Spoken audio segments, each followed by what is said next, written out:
No kidding. Mermaids are a joke by Nancy Lowen. Illustrated by Amit Tayel.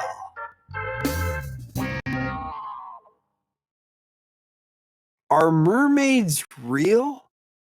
A little while ago, I would have said no way.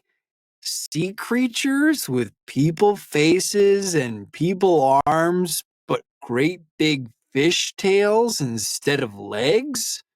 That's nuts. Then I met this girl. My name is Prince Alec. I'll admit I'm sort of a practical joker. If you're looking for someone to put chili powder in the toothpaste or to glue coins to sidewalks, I'm your guy. But back to the girl. I found her on the shore one morning, just lying there. She was wiggling her toes as if she'd never seen them before. She couldn't talk, but she drew pictures in the sand. They were pretty wild. She drew a merman king on a throne and a mean-looking sea witch and a mermaid drinking a potion. And then she drew that same mermaid girl with human legs. I was a little suspicious. Here's why. Not long ago, I had a birthday party on my dad's ship.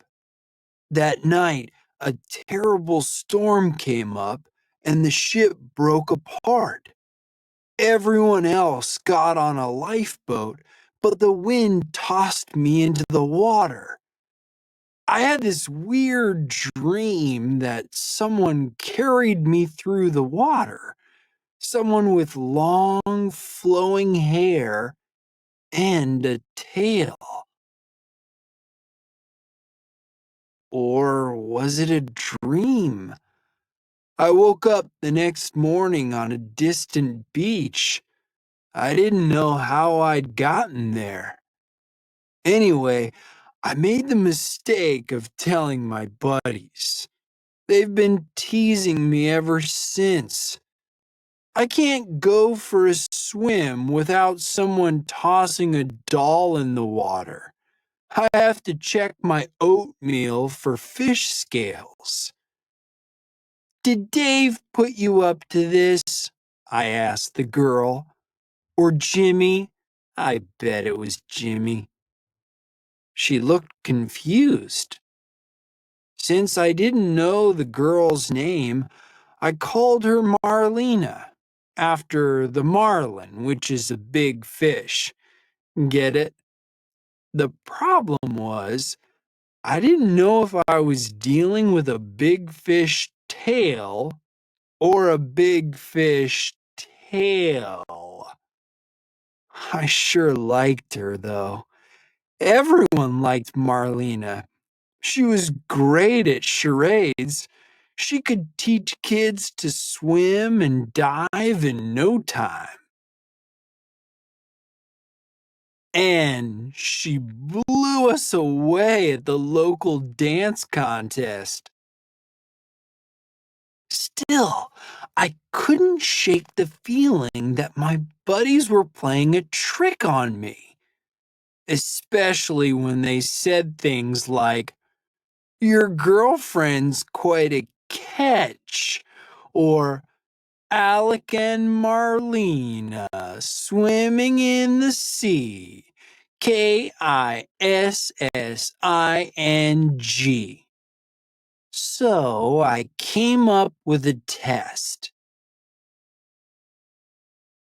Remember my birthday party when I washed up on that beach? A girl from a nearby school had helped me out. she'd let me use her cell phone to call home. Her name was Kim. I texted her. I took Kim along to royal events. I drew hearts around her name in the sand. I wrote letters to her on fancy paper and sealed them with a kiss. I sighed a lot and got really good at making goo-goo eyes. I still hung out with Marlena, but I made it clear we were just friends. What a pal, I told her. One day I made an announcement. Kim and I are getting married. My parents were thrilled. See, honey, my mom said to my dad, I told you he'd grow up sooner or later. This is what I expected to happen. As soon as I was married, my friends and Marlena would admit that the mermaid thing was a joke. Then I would admit that I wasn't really married. The wedding was a fake. We'd have a good laugh and life would go on as usual. Or it would once my parents got over being mad. This is what actually happened. I got fake married. My friends gave me a nose-shaped pencil sharpener and a case of chattering teeth as wedding gifts. Marlena disappeared. After the fake wedding dance, for a split second, I thought I saw Marlena's face bobbing in the sea far away. But when I blinked and looked again, all I saw was a bit of sea foam. So, you tell me, are mermaids real? Don't tell anyone I said this, but my hunch is that they are.